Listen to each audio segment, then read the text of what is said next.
They told us not to play with things we didn't understand. But when you're 16 and bored in a crumbling farmhouse in the fall of 1973, the rules feel like whispers in a hurricane. It started as a joke. Me, my cousin Ruth, and her boyfriend Dave trying to summon something on a board we found in her attic. It wasn't a store-bought Ouija board. This one was handmade, letters carved unevenly into wood, with what looked like dried wax sealing the corners. There was a scorched black ring around the planchette. It felt wrong to the touch, but Ruth was fearless. She always was, and Dave would do anything to impress her.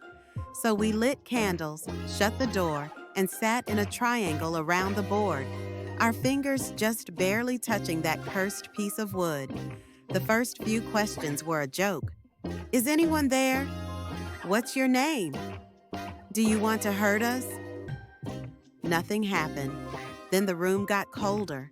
I mean bone-deep cold, like something had sucked the heat right out of the air. The candle flame started to lean, not flicker lean, as if something were breathing. The planchette moved, not fast, just a slow drag toward the word yes. We laughed, nervously. I thought it was Dave. Dave thought it was me. Ruth didn't say anything. She was staring at the board, unblinking. Her fingers were stiff on the planchette, knuckles white. Who are you? She asked. It spelled out M-I-R-A-X. None of us had heard the name before. Dave tried to joke. Hey, Mira, you single? But Ruth wasn't laughing. What do you want? I asked. The board was still. Then it began moving fast, wild, erratic, the planchette clacking hard against the wood as it spelled S-O-U-L. We froze. Dave pulled his hands away. Ruth didn't. Her head tilted slowly, too far, like her neck had lost its tension. And then she spoke, but it wasn't her voice. It was deep, guttural, and it said my full name, middle name and all. You shouldn't have come here, it growled. She's mine now. The candles snuffed out all at once. In the darkness, I heard Ruth's nails scratching the floorboards. Fast, repetitive. I fumbled for the matches, lit one, and saw her face. Eyes rolled back, mouth open, blood trickling from her nose. Dave screamed. She lunged, not at him, at me. We ran. I don't remember how we made it out. I just remember the wind outside felt warm, too warm, like a fever, like the air itself was sick. We told her parents Ruth fell and hit her head. They believed us, at first, but Ruth wasn't Ruth anymore. She stopped going to school, stopped speaking, spent hours just sitting in the attic staring at nothing. Her mom said she spoke Latin in her sleep. They weren't Catholic, had no reason to know those words. Then the animals started dying. First, their dog, then birds, rabbits, even a stray deer that wandered onto their property. Always the same, eyes burned out, mouths open in terror. One night, Dave went back, said he wanted to help her. He thought he could fix it. He never came out. They found his shoes outside the attic door. Nothing else. The attic door had claw marks. I left town after that, packed a bag, made up an excuse, and got on a Greyhound bus. I never looked back. But I still hear her, at night, sometimes in dreams. She calls my name in that same voice. And last week, I found a package on my doorstep. No return address. Inside was the board. Same scorched corners. Same bone planchette. And underneath it, a note, handwritten in Ruth's old cursive. You left the session unfinished. I burned it. At least I thought I did. But every night since, I hear scratching behind my walls. I wake up with dirt under my nails. And just yesterday, in the mirror, I saw something behind me. A girl with white eyes. She smiled and whispered, "Your turn." I always thought Ouija boards were just a joke, something to scare kids at sleepovers.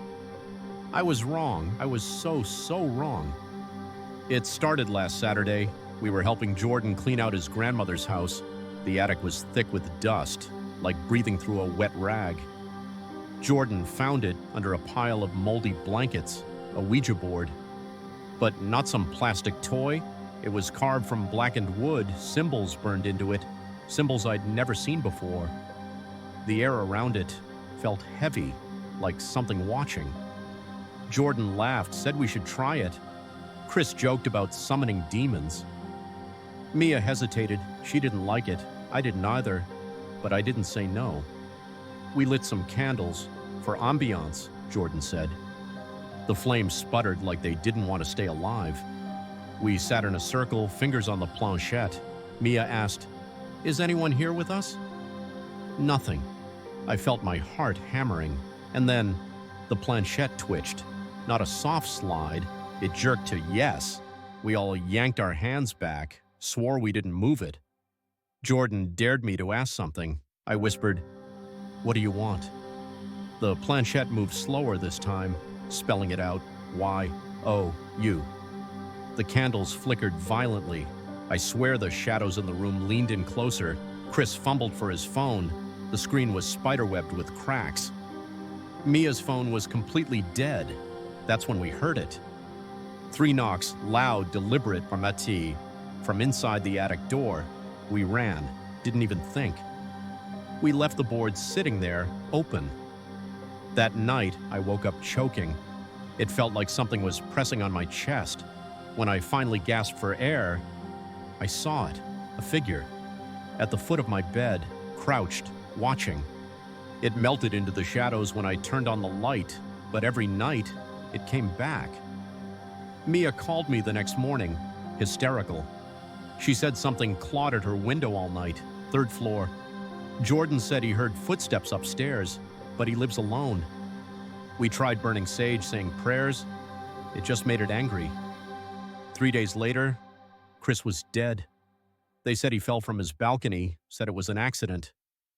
But the night before, he sent me a voicemail. His voice, trembling, hoarse. "It's not just in my house, it's inside me. I see it in the mirror. I can't escape it." Static drowned out his final words. I still hear it sometimes, playing by itself when my phone is off. I started seeing things. The Ouija board, burned to ashes, would reappear at my doorstep every night. I trashed it. It came back. The whispers grew louder. Sometimes it called my name. Sometimes it used my voice.